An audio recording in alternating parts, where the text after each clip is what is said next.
Kumusta mga kasaliksik? Ang sigalot sa pagitan ng Israel, Iran at Russia ay ugat ng masalimuot na kasaysayan, ideolohiya at geopolitikal na interes sa gitnang silangan. Sa nakalipas na mga dekada, lumalim ang tensyon sa pagitan ng mga bansang ito dahil sa mga salik tulad ng relihiyon, kontrol sa rehiyon, at suporta sa magkaibang grupo sa mga digmaan sa Syria, Lebanon, at iba pang lugar. Ang alitan ng Israel at Iran ay nakaugat sa ideolohiyang panrelihiyon at pampolitika.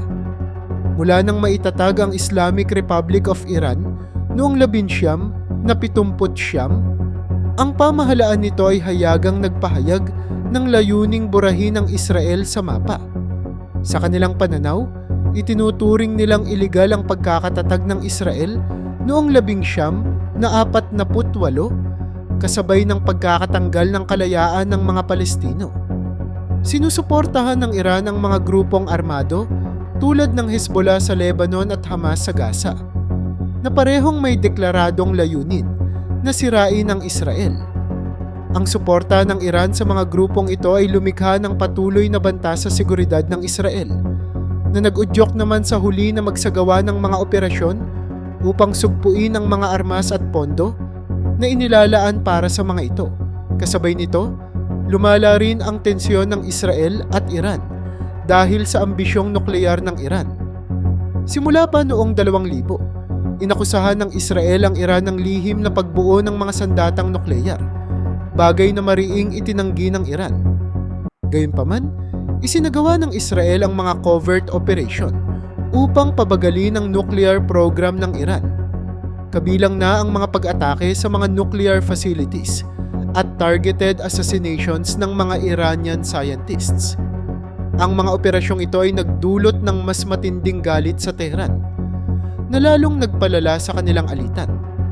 Ang papel ng Russia sa hidwaang ito ay hindi direktang konektado sa pangunahing away ng Israel at Iran, ngunit bahagi ng mas malawak na larawan ng geopolitics.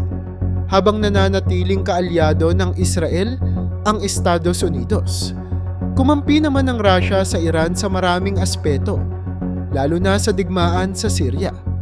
Sa rehiyon, ang Russia at Iran ay parehong sumusuporta sa pamahalaan ni Bashar al-Assad, na itinuturing ng Israel bilang banta sa kanilang seguridad. Nagpadala ang Russia ng mga puwersang militar at advanced weaponry upang suportahan ang rehimen ni Assad, habang ang Iran naman ay nag-deploy ng mga armadong grupo at mga armas. Ang presensya ng Iran at mga kaalyado nito malapit sa hangganan ng Israel sa Golan Heights ay nagdulot ng seryosong pagkabahala sa Tel Aviv, na nauwi sa mga airstrike laban sa mga Iranian positions sa Syria. Habang lumalawak ang papel ng Russia bilang tagapagbigay ng mga advanced na armas sa Iran at Syria, naging mas alanganin ang relasyon nito sa Israel.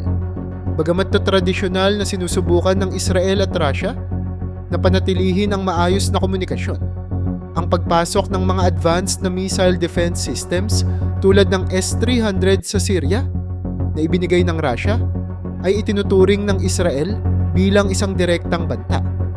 Ang ganitong mga pagkilos ay nagpalala ng tensyon sa pagitan ng Moscow at Tel Aviv, lalo na't nagkaroon na ng mga insidente kung saan ang Israeli airstrikes ay halos tumama sa mga puwersa ng Russia sa rehiyon.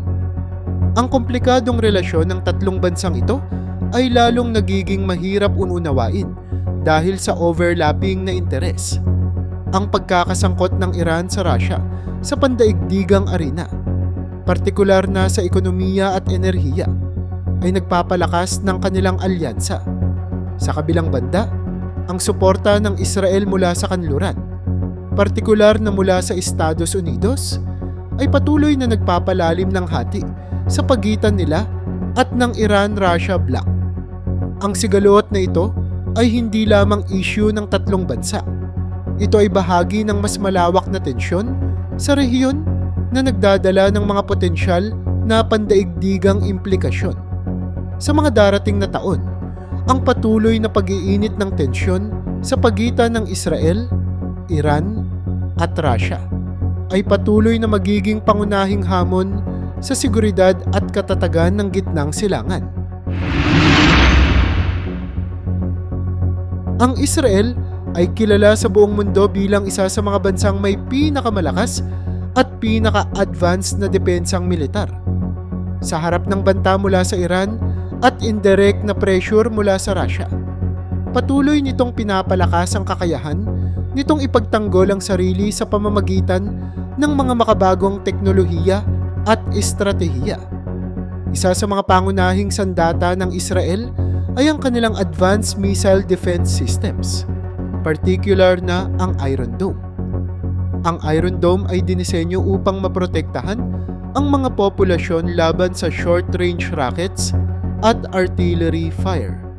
Ayon sa ulat ng Israeli Defense Forces, ang sistema ay may mataas na success rate sa pag-neutralize ng mga banta mula sa mga rocket na pinapadala ng mga kaalyado ng Iran tulad ng Hamas at Hezbollah. Bukod dito, ang David's Sling at Arrow Defense System ay nakatutok naman sa intercepting medium hanggang long-range missiles, kabilang ang mga ballistic missiles na posibleng manggaling mula sa Iran. Ang Israel ay nangunguna rin sa paggamit ng artificial intelligence sa modernong digma. Sa pamamagitan ng artificial intelligence-driven analytics, nagagawa nitong mabilis na tukuyin ang mga target at magplano ng mga operasyon nang may mataas na antas ng kahusayan. Ang teknolohiyang ito ay ginagamit sa mga drones na ginagampanan ng mahalagang papel sa reconnaissance at precision strikes.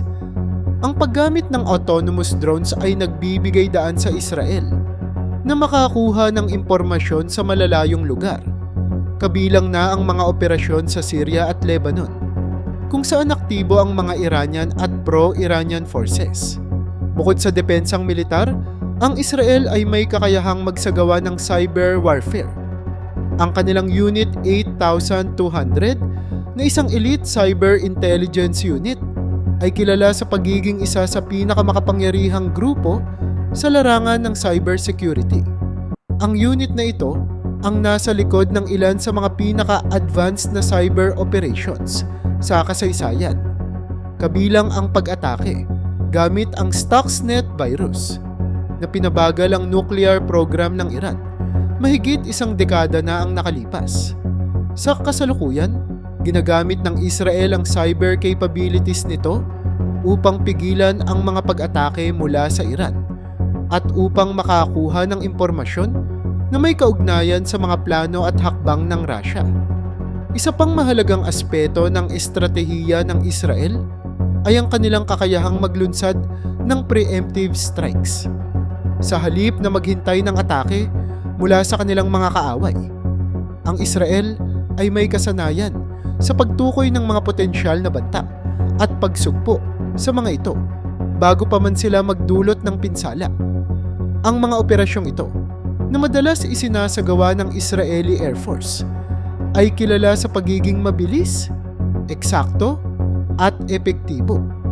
Halimbawa, ang kanilang mga airstrike sa Syria laban sa mga Iranian facilities ay hindi lamang nagpapahina sa kakayahan ng Iran sa rehiyon, kundi nagbibigay rin ng babala sa Russia na huwag mag-overstep sa kanilang impluensya sa gitnang silangan.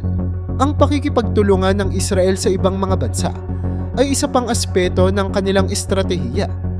Sa kabila ng alitan nito sa Russia, patuloy ang kanilang pagbuo ng alyansa sa mga kanlurang bansa tulad ng Estados Unidos at ilang mga European allies. Ang mga alyansang ito ay nagdadala ng teknolohikal na suporta, advanced weaponry, at diplomatikong proteksyon laban sa mga potensyal na parusa o paghihiganti mula sa Russia. Sa larangan naman ng panloob na depensa, malaki ang ginagampanan ng intelligence gathering. Ang Mossad, ang pangunahing intelligence agency ng Israel, ay kilala sa pagiging isa sa pinakamahusay sa mundo. Ang kanilang mga operasyon ay hindi lamang limitado sa pagbibigay ng impormasyon kundi pati na rin sa covert actions na layuning pahinain ang mga plano ng Iran at ang kanilang ugnayan sa Russia. Habang nananatiling hamon ang mga pagbabanta mula sa Iran at ang impluwensya ng Russia, ang kakayahan ng Israel na magtuloy-tuloy na umangkop at gumamit ng teknolohiya ay nagbibigay sa kanila ng malaking kalamangan. Sa bawat pag-usbong ng bagong banta, ang Israel ay nananatiling handa, hindi lamang upang ipagtanggol ang kanilang teritoryo, kundi upang siguruhin na mananatili silang pangunahing puwersa sa rehiyon ng Gitnang Silangan. Ang Mossad, ang pangunahing intelligence agency ng Israel, ay kilala sa buong mundo sa kanilang husay sa covert operations at kakayahang tugunan ng mga banta sa seguridad ng kanilang bansa. Sa harap ng patuloy na agresyon mula sa Iran at indirect na impluwensya ng Russia, naging mahalaga ang papel ng Mossad sa pagpapalakas ng depensa ng Israel. Isa sa mga natatanging aspeto ng Mossad ay ang kanilang paggamit ng malalim na network ng human intelligence, HUMINT, sa pamamagitan ng pag-recruit ng mga operatiba mula sa iba't ibang bahagi ng mundo, kabilang na ang mga miyembro ng diaspora ng mga kalaban. Nagagawa nilang magtipon ng impormasyon na hindi abot ng teknolohiya. Ang network na ito ay malawak na nagamit sa pagsubaybay sa mga plano ng Iran upang mag-develop ng mga sandatang nukleyar, gayon din sa pag-monitor ng mga armas at pondo na dumadaloy mula sa Russia patungo sa mga pro-Iranian militias. Bukod sa HUMINT, ang Mossad ay kilala rin sa paggamit ng cutting-edge na teknolohiya para sa kanilang mga operasyon. Halimbawa, ang kanilang abilidad na mag-integrate ng artificial intelligence sa surveillance operations ay nagbibigay daan sa kanila na mabilis at epektibong matukoy ang mga high-value targets. Isa sa mga pinakamatagumpay nilang operasyon ay ang pagnanakaw ng libu-libong dokumento mula sa isang highly secured Iranian facility noong 2018. Ang mga dokumentong ito ay nagbigay diin sa mga pagsusumikap ng Iran na magbuo ng mga sandatang nukleyar na naging dahilan upang muling maghigpit ang pandaigdigang komunidad sa Tehran. Ang Mossad ay hindi rin nag-aatubiling magsagawa ng targeted assassinations laban sa mga individual na itinuturing nilang banta sa seguridad ng Israel. Ang mga ganitong operasyong tinaguriang surgical strikes ay naglalayong bawasan ang kakayahan ng kanilang mga kaaway na magsagawa ng malalaking operasyon. Halimbawa, ang pagpatay sa mga pangunahing Iranian nuclear scientists ay itinuturing na isa sa mga pinakadelikado ngunit epektibong hakbang ng Mossad upang pigilan ang mabilis na pagsulong ng nuclear program ng Iran. Ang mga ganitong operasyon ay ginagawa ng may mataas na antas ng presisyon na nagre-resulta sa minimal collateral damage. Pagdating sa pagsugpo sa impluwensya ng Russia sa rehiyon, ginagamit ng Mossad ang kanilang kakayahang makakuha ng impormasyon mula sa mga network ng black market weapons. Ang mga impormasyong ito ay ginagawang basehan upang pahinain ang daloy ng advanced weaponry na galing Russia patungong Iran o Syria. Sa ilang pagkakataon, ang Mossad ay nagsagawa ng covert sabotage sa mga shipment na ito, dahilan upang maantala o tuluyang maputol ang distribusyon ng mga armas sa kanilang mga kaaway. Sa usapin ng cyber intelligence, ang Mossad ay patuloy na nagpapakita ng kanilang kahusayan sa pagharang ng mga online na komunikasyon ng Iran at ng kanilang mga kaalyado. Ang kanilang mga cyber operations ay hindi lamang nakatuon sa pagnanakaw ng impormasyon, kundi pati na rin sa pag-disable ng critical infrastructures na ginagamit ng mga kalaban. Halimbawa, ang cyber attack sa Iranian ports ay nagdulot ng malaking pagkaantala sa kalakalan at logistics na nagbigay ng mahalagang edge sa Israel sa labanang ito. Ang Mossad ay hindi lamang gumaganap bilang isang intelligence agency. Ito rin ay isang aktibong tagapagtanggol ng diplomatikong interes ng Israel. Sa pamamagitan ng kanilang mga covert diplomatic missions, nagagawa nilang magtatag ng mga lihim na alyansa at makipagnegosasyon sa mga bansa o grupong maaaring makatulong sa layunin ng Israel. Halimbawa, sa kabila ng tensyon sa rehiyon, nagawa ng Mossad na magtulak para sa normalization agreements sa pagitan ng Israel at ilang Arab nations sa ilalim ng Abraham Accords. Habang patuloy ang mga banta mula sa Iran at ang impluensya ng Russia sa rehiyon, nananatiling pangunahing sandigan ng Israel ang Mossad. Ang kanilang kakayahan sa pag-angkop sa mga bagong hamon at paggamit ng kombinasyon ng intelligence, teknolohiya at aksyon ay nagtatakda ng mataas na pamantayan sa pandaigdigang antas ng espionage. Sa bawat matagumpay na operasyon, hindi lamang nila pinoprotektahan ang kanilang bansa, kundi ipinapakita rin ang kahalagahan ng pagiging proactive sa isang rehiyong puno ng kaguluhan at pagbabanta. Ang lumalaking tensyon sa pagitan ng Israel, Iran at Russia ay tila papunta na sa isang kritikal na punto, kung saan ang Iran at Russia ay unti-unting nalalagay sa alanganin. Ang tagumpay ng Israel sa militar, ekonomiya at diplomatikong estratehiya ay nagiging malinaw na banta sa kanilang mga kaaway, habang ang Iran at Russia ay humaharap sa mga hamon na nagpapahina sa kanilang posisyon. Isa sa mga pangunahing dahilan kung bakit nalalapit na ang pagbagsak ng Iran at Russia sa Israel ay ang lumalalang ekonomikong kalagayan ng dalawang bansa. Sa kaso ng Iran, ang epekto ng mahigpit na pandaigdigang parusa ay lalong nagpapahirap sa kanilang ekonomiya. Ang kakulangan sa pondo ay nagpapahina sa kakayahan ng Iran na suportahan ang kanilang mga proxy na grupo sa Lebanon, Syria at Gaza, na madalas umaasa sa kanilang pinansyal at militar na tulong. Ang pagbagsak ng kanilang ekonomiya ay nagdudulot ng kawalang kakayanan upang makipagsabayan sa modernong armas at teknolohiya ng Israel. Samantala, ang Russia ay nahaharap sa sarili nitong hamon dahil sa mga epekto ng patuloy na alitan sa Ukraine at mga parusang ipinataw ng kanluran. Ang malaking bahagi ng ekonomiya ng Russia ay nakatuon sa sektor ng enerhiya na naapektuhan ng pagbagsak ng presyo ng langis at natural gas sa ilang rehiyon. Ang mga limitasyong ito ay nagpapahina sa kanilang kakayahang magbigay ng tulong sa kanilang mga kaalyado tulad ng Iran. Ang kanilang mga military export na pangunahing pinagkukunan ng kita ay unti-unting nawawala ng kumpiyansa mula sa ibang bansa dahil sa pagdududa sa pagiging epektibo ng kanilang mga armas matapos ang mga kabiguan sa Ukraine. Bukod sa mga ekonomikong hamon, ang kakulangan sa estratehikong pagkakaisa ng Iran at Russia ay nagiging isang malaking balakid.